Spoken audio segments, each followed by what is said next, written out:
¿Ahí? Ahora sí, ahora sí. Bueno. Gracias. Althusser. Althusser es un filósofo francés contemporáneo.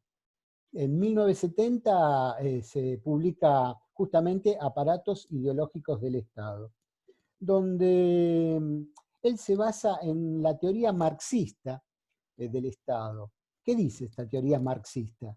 Que el Estado tiene el monopolio legítimo de la fuerza, ¿sí? El Estado es coercitivo de por sí, pero es el único que puede ejercer la fuerza de manera legítima. También al Estado, bajo esta teoría marxista, se lo concibe como eterno, es decir, que el mismo Estado reproduce la infraestructura que lo va a sostener. Ahora bien, para que esto suceda, no lo puede hacer, digamos, un gobernante y dicta lo que quiere. No, tiene que estar apoyado por justamente aparatos ideológicos que convenzan a toda la población de que sus dictados son legítimos y ciertos. Para esto, ¿a qué se denomina aparato ideológico del Estado? Bueno, hay varios. Están los de índole religiosa, está la escuela, está la familia, está lo jurídico, lo político, lo sindical, los medios de comunicación. Y en los medios de comunicación vamos a ver la prensa, la radio, la TV, las redes sociales, Internet. Todo eso se apoya para establecer al Estado como una presencia dominante y a la que no se puede discutir. Pero no solamente se quedan con estos aparatos que describimos, sino también un aparato ideológico es la cultura. Y esto lo vemos a través de las letras, las bellas artes y el Habla de la deporte. ideología ¿Mm? también. ¿Sí? Sí. Sí, Martina. Que también nos decía que reproduce ideología de la clase dominante. Perfecto, perfecto. Y para reproducir la ideología de la clase dominante, justamente se vale de estos aparatos propagandísticos, si querés, de las consignas que tiene el Estado. ¿Está bien? ¿Dónde leíste Althusser? ¿En qué materia? Comunicación, cultura y sociedad en sexto.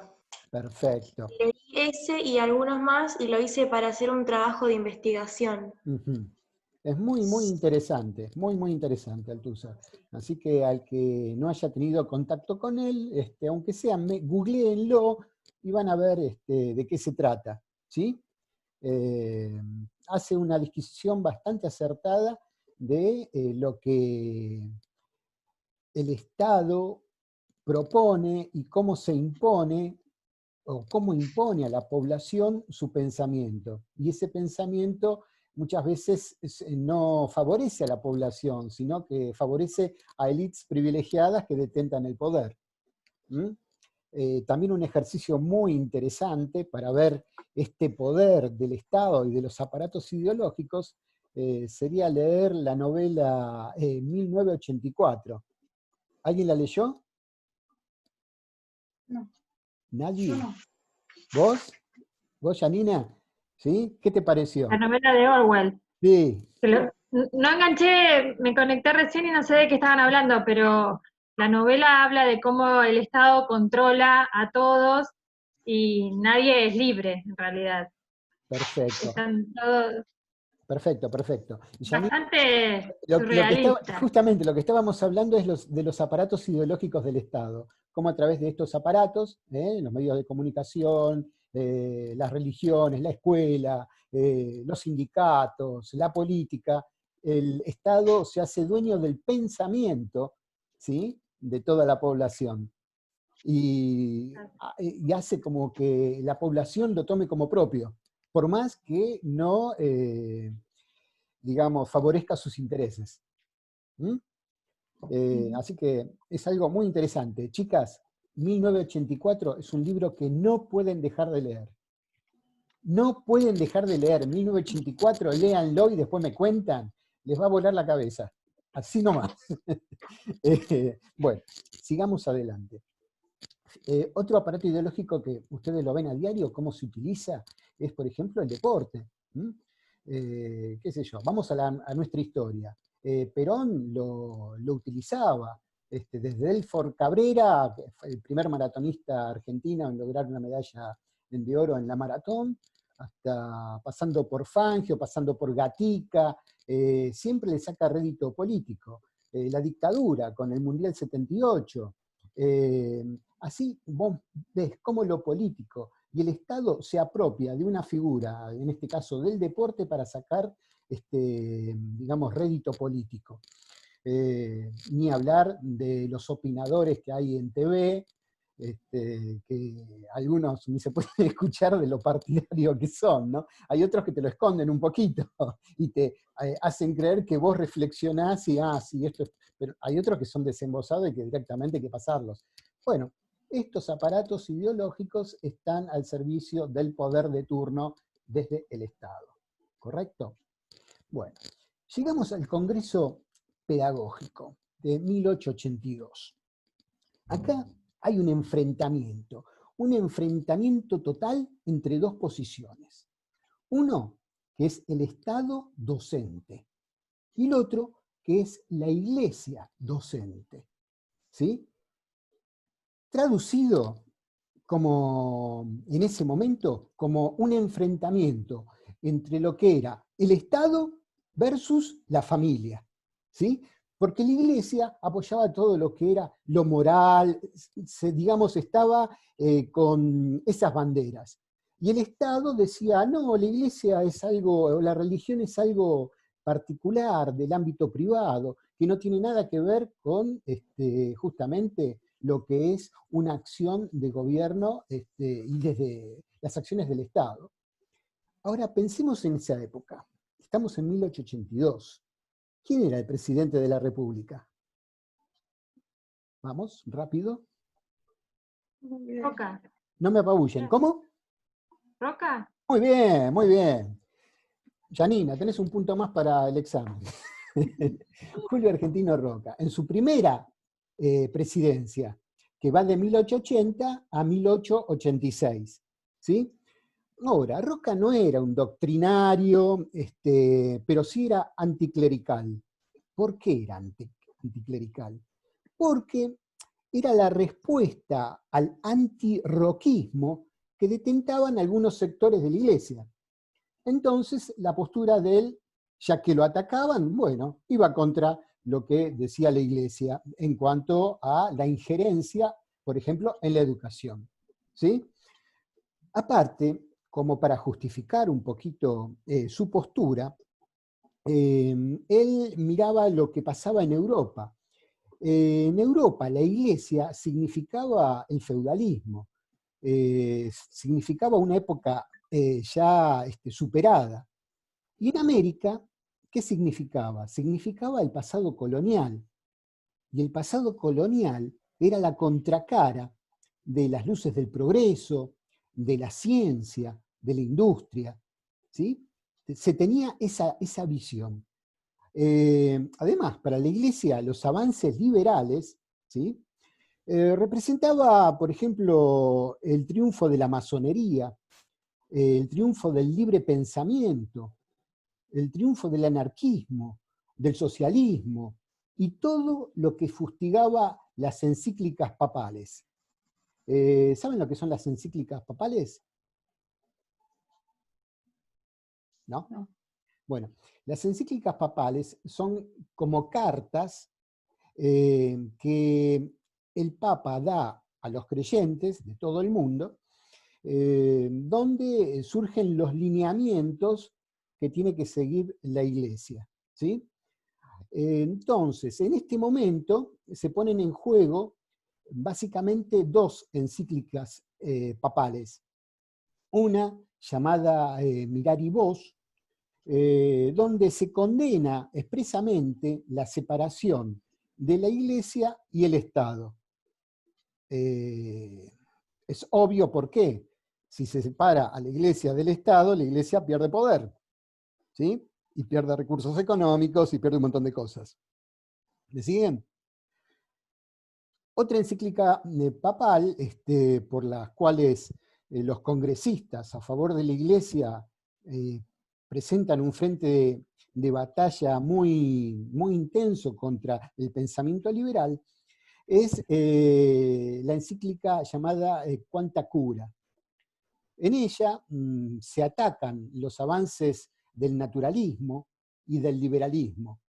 Y en esta encíclica, Quanta Cura, tiene un resumen que se llama Sibelius, que en realidad son 80 preceptos que la Iglesia tiene que combatir, ¿sí? Es decir, mediante estos preceptos se trata de enmendar los errores en que la sociedad está cayendo.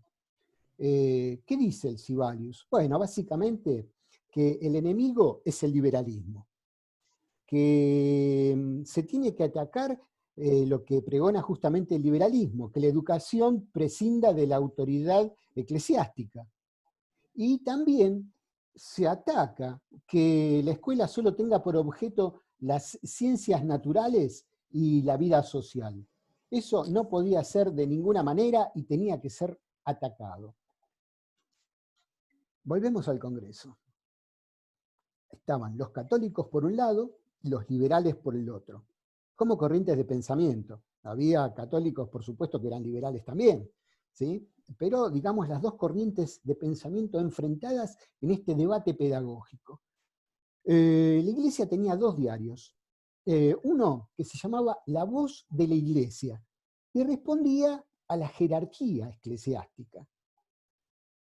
Pero no era el mismo pensamiento de otro sector de la Iglesia, que respondía a, por ejemplo, a Estrada, ¿sí? Que vimos en la clase pasada. Este diario se llamaba La Unión, y eran sectores politizados, totalmente, que defendían a la Iglesia Católica a ultranza, pero no en el sentido del poder que quería la voz de la Iglesia, que respondía a la parte jerárquica, sino que lo ponían a la Iglesia como un apoyo moral que no se podía sacar de la escuela, ¿sí? Por otro lado, los liberales tampoco iban todos juntos con el mismo pensamiento. Había varias corrientes de pensamiento. Uno eran los principistas garibaldinos. ¿Qué le suscita ese nombre? Principistas garibaldinos. Las maté con esto. No sé, me suena Garibaldi. Muy bien, me suena Garibaldi y me suena. Y lo único que conozco es una calle de San Nicolás que se llama Garibaldi. Garibaldi fue un romántico, un peleador, un luchador por la libertad.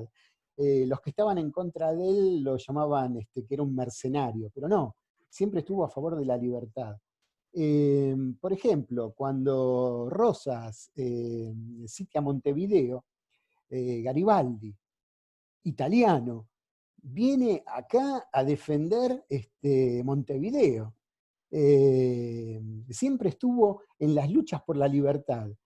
Su vida es realmente novelesca, así que si tienen un tiempito, métanse en lo que es Garibaldi. Bueno, principistas garibaldianos que defendían la libertad, ¿sí? La libertad de pensamiento más allá de las religiones.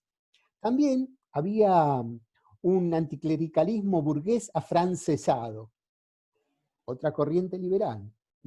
Anticlericalismo burgués afrancesado. ¿Qué le sugiere eso? Y lo dice la palabra. A ver. Anticlericalismo. ¿Qué es el anticlericalismo? Y que está en contra de la Iglesia. No en contra de la Iglesia, sino en contra del clero de la Iglesia. Y al hablar de clero de la Iglesia estamos hablando de obispos, papas, ¿sí? Aquellos que detentan poder, ¿sí? Burgués afrancesado. ¿De dónde sale eso?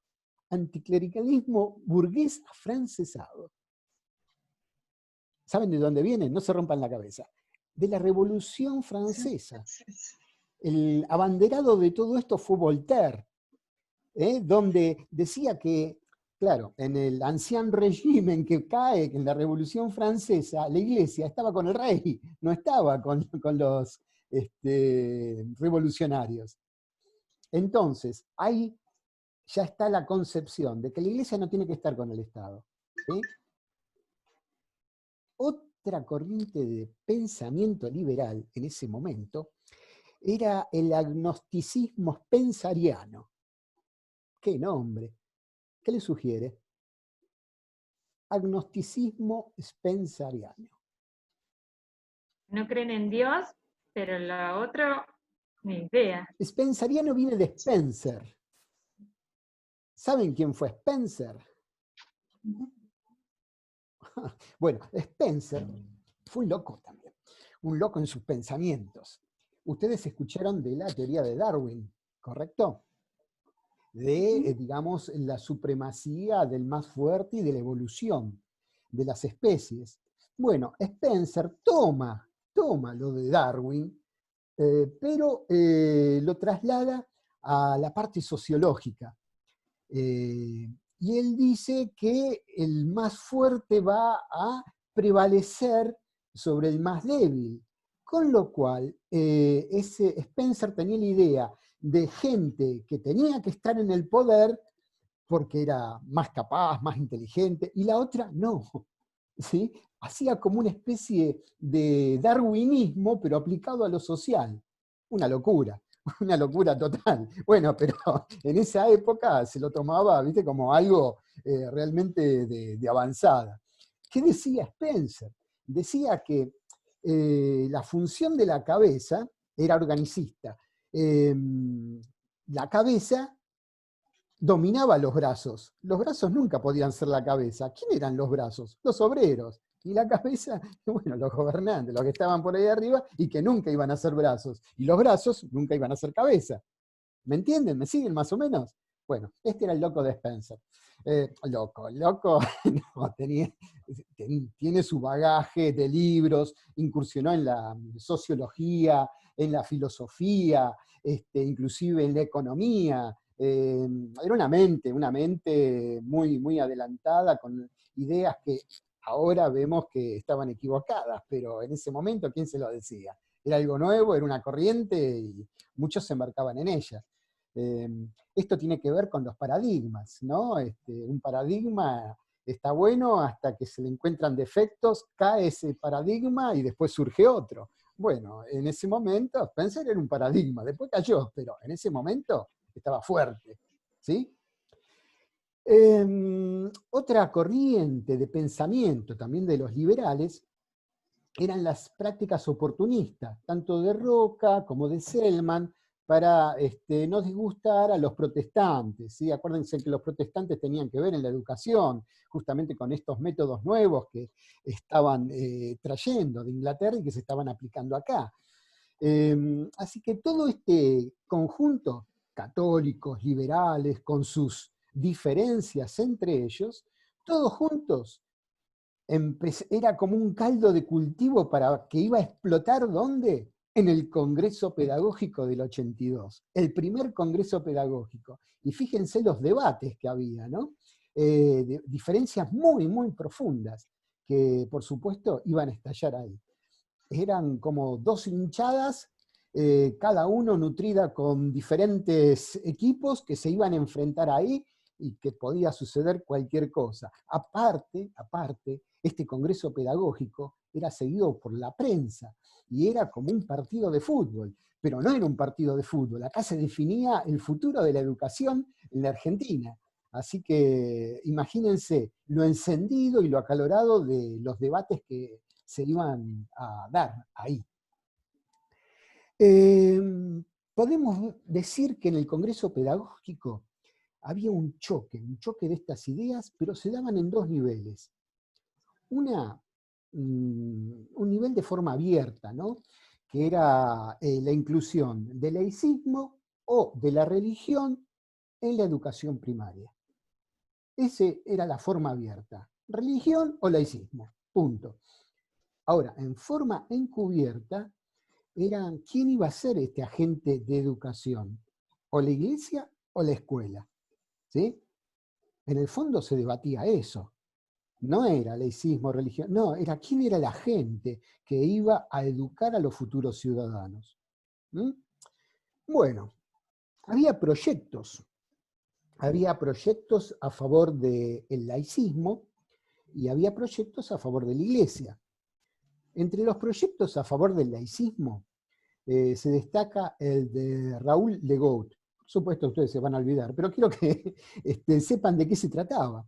Decía que con la ley de educación, justamente con el principio de gratuidad, que sea para todos, que sea obligatoria, se tenía que incluir el principio de laicidad, ¿sí? Otro que también estaba a favor del laicismo fue Nicanor Larraín, ¿sí? Él decía que la religión estaba bien, pero tenía que ser de dominio privado, nunca ser impuesta por el Estado, ¿sí? Porque vos podías profesar la religión católica, pero si había otro que no la profesaba, lo tenías que obligar a eso, no, tenía que estar por encima, la escuela tenía que excluir cosas que eran del ámbito privado, ¿sí? Bueno, por supuesto, a favor de la iglesia había otras posturas, como la de Estrada, como la de Goyena, como la de Vialet Macé, que decían que la sociedad argentina era católica, ¿sí? Que la laicidad atentaría contra la concordia social, y que la escuela tenía que dar una enseñanza esencialmente religiosa, por una cuestión de moral. Fíjense lo encontrado de estas posiciones. Bueno, los debates que se sucedieron fueron muy, muy, muy acalorados.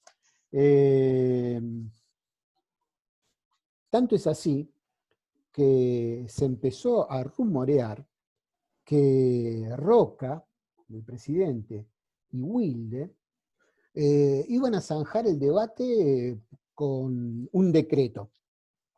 ¿Sí? ¿Saben quién era Wilde? Bueno, Wilde era un funcionario de Rosas que justamente actuó en el Congreso Pedagógico. Fue autor de muchos libros. Y les voy a comentar algo que era Vox Populi en esa época. Wilde era un señor mayor que se había casado con una chica de 15 años, ¿sí? Después de un digamos, tiempo, después de 10 años, viaja con su esposa a Europa y vuelve con 26 años la esposa. Y era comidilla de la sociedad de la época que Roca noviaba con la esposa de Wilde, a pesar de que ellos eran grandes amigos. Era la comidilla de la época. ¿Cómo lo zanja? Bueno, Roca corta la relación mandando a Wilde a una embajada, no me acuerdo si era en Holanda, bien lejos, él corta la relación por lo sano. Pero era comidilla de la época, tanto es así que cuando iban custodiados Roca, Wilde y la esposa, a la custodia le decían, ahí van los Guillerminos, porque Guillermina se llamaba justamente la esposa. Bueno, una nota de color, ¿no? de esa época. Lo importante es que los congresistas veían amenazado esos debates de religión por el decreto. Si Roca decretaba, bueno, listo, se acabó, no podían llegar a eso. Entonces, por aclamación deciden sacar de este congreso pedagógico el tema de la laicidad y de la religión, ¿sí? Ahora, ¿qué pasa? No todos estaban de acuerdo. Por ejemplo, Estrada y todos los congresistas que obedecían, digamos, a la postura de la Iglesia Católica. Entonces, al sacar del debate el tema principal para ellos, ellos no iban a avalar con su presencia ninguna resolución. Entonces, ¿qué hacen? Agarran y se retiran. Se va a Estrada, hay un montón de congresistas, ¿sí? Los otros, los de la oposición, dicen, ustedes vinieron a sabotear el Congreso, así que la historia los va a recordar por eso. No, la historia los recuerda por otra cosa, ¿no? Pero eran las chicanas que había en ese tiempo. Bueno, se retiran, el Congreso sigue, pero desde los diarios, el grupo que queda afuera sigue fustigando a este Congreso, diciendo que no tenía moral, que no podía ser, que la Iglesia quedara fuera del Estado, que era un ataque contra la familia, y eso salía publicado en los principales diarios del país. Entonces, el Congreso, cuando hace sus mociones, hace oídos sordos a lo que dice la prensa y sigue adelante con su proyecto, ¿sí? Hasta aquí quedamos. Vamos a profundizar realmente qué se debatió, qué leyes salieron del Congreso Pedagógico, pero eso en la próxima clase, en el continuará, ¿sí? Bueno, ¿les quedó claro? Sí. Buenísimo. Si un texto que me gustaría que lean, a ver si lo tengo por acá, en la bibliografía, el texto de Cucuza, ¿sí? En la bibliografía, el texto de Cucuza, que justamente habla de lo que yo hablé acá. ¿Quién fue Cucuza? Bueno, no, ¿quién es Cucuza? Es un licenciado en Ciencias de la Educación de Luján, ahora debe andar por los 77 años, escribió muchísimos libros, van a ver por la cantidad de publicaciones que tiene, que es un peronista, marxista, como para que ustedes encasillen lo que están leyendo. Se van a dar cuenta por las palabras que utiliza en sus textos. Habla de burguesía, de Marx, de un montón de cosas que a ustedes ya les da la pauta por dónde viene la mano, ¿sí? Acuérdense que siempre tenemos que ver o leer el texto sabiendo quién lo escribe, para saber interpretar para qué lado de su molino trae agua, ¿sí? Pero es muy interesante y es una mirada que tiene él sesgada por su ideología, pero que pone en claro algunas cositas que están muy interesantes. Como les digo, no se casen con las ideologías, tomen lo mejor de cada una y después saquen sus conclusiones, después de haber leído mucho. ¿Ok? Bueno, nada más por hoy. Lean, por favor, 1984. Léanlo. Les juro que me lo van a agradecer. Bueno, y nada más, ¿ok? Entonces, aquí terminamos la clase y hasta la próxima. Gracias. Chao, Chao. chicos.